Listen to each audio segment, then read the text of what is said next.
but you don't want to straighten it out because that makes it a little harder to roll it up into that inner wall that you're going to actually need it for. Go at it from the other side. What I usually do, I don't always have this little model handy, is I just roll this up so that it fits nicely into the inner little edge you see here. Get that up to the camera. There's that indentation at the bottom.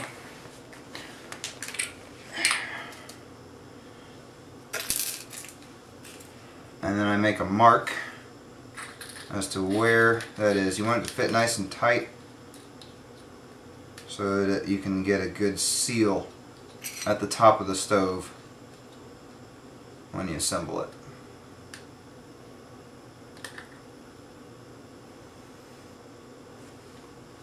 And I just take that, make a little mark on each side where it's lined up,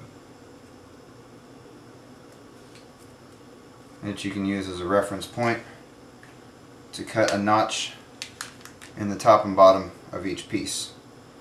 So I want to leave about 1 centimeter worth of metal at the end of each piece to kind of overlap and give it a nice seal so you don't get a lot of leaking of your alcohol vapor from the inside to the outside.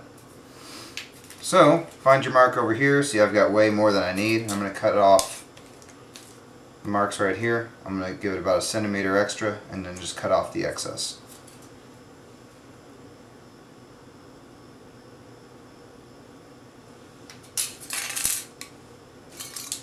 Okay. So now I've got both of my marks at the top, so I'm going to just want to eyeball this. Should be pretty easy. On the inside, I usually make the cut at the bottom using the mark, which is at the top, as a guideline, and cut about just a hair over halfway up the height of the strip of aluminum.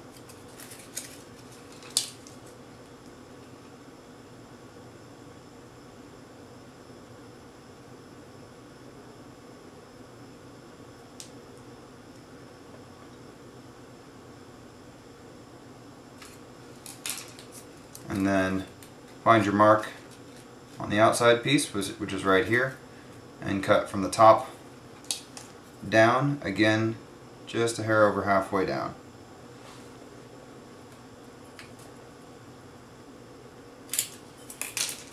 Now you should be able to take the two pieces and interlock them. However, this is the natural thing. I did it the first time I made one. But you don't actually want to overlap them like this because you get a weird kind of oval shape that doesn't want to seat very well in your finished can product. So what you want to do is have those two tabs that you can see sticking up here at the top right now on the inside. So tuck them in, and it's a little more tricky this way. Line up your two cuts. And now you have that nice circle with the tabs on the inside.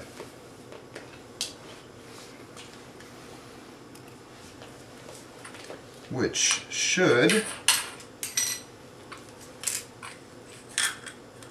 I got the right pieces now. Yep, there's our top and bottom pieces. This will be our simmer ring later. Fit nicely right in there. You can see the fit into that notch is just right. Even with just eyeballing it, you've got, you know, 1 millimeter or so of play. And now when you put them all together, whichever style stove you choose to make at this point, you can make a pressurized or not, or inner wall, outer wall. It's going to be fairly strong because when you glue the outside, you know, that outside wall, it's giving you strength, and the inside wall, and I've tested it, although I wouldn't want to do it repeatedly. I can stand on them 180 pounds and not break them. Well, now we have all of our pieces of the stove almost finished.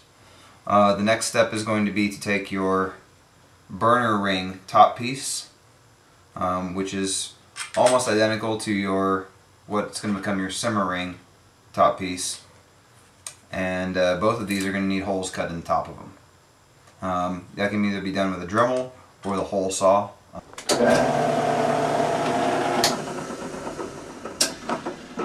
Somewhat closer.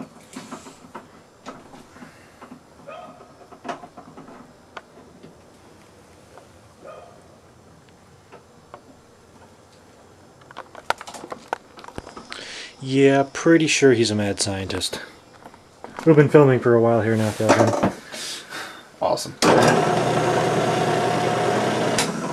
That's good enough for government work. We're not doing government work. Still good enough. Alright, so now what we're going to make is the simmer ring first. And I'm going to use the same hole saw to cut a pilot hole in the top of the top half of the can.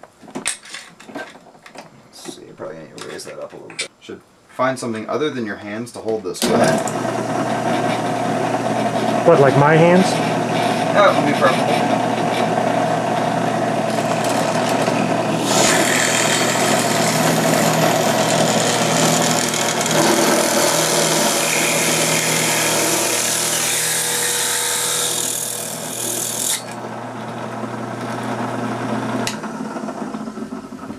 There you have your simmer ring.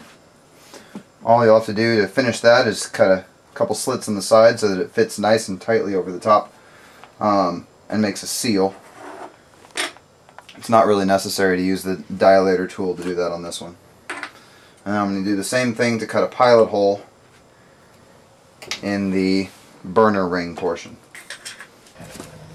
Alright, the last step to finishing off your burner ring is going to be to cut it out with a Dremel.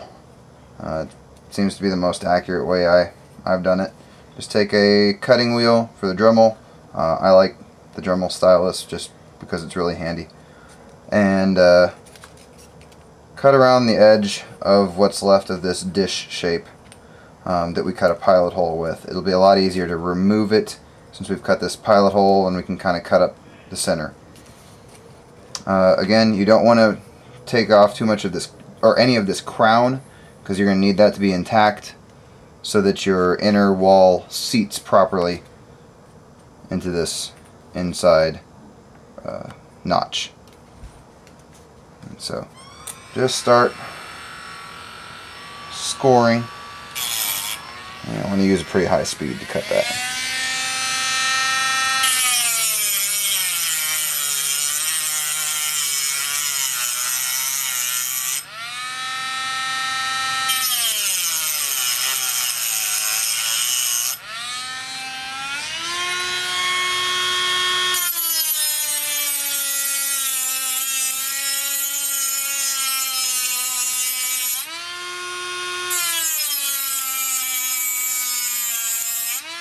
You want to be very careful because it can get pretty hot as you're doing this, and the friction builds up quite a bit of heat.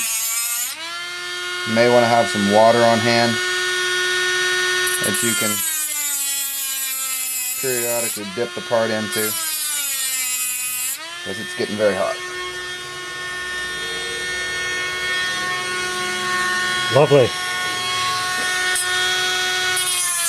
Oh, it's not actually a dog water bowl. It's in here for exactly these type of things. Cutting or grinding on metal often gets too hot and you just need to dip it in some water before you can keep going. Whew. Pretty clean cut. And that's your top piece. Just going to go wash it off, get all the aluminum filing off of there, and you're ready to start the next part of the assembly.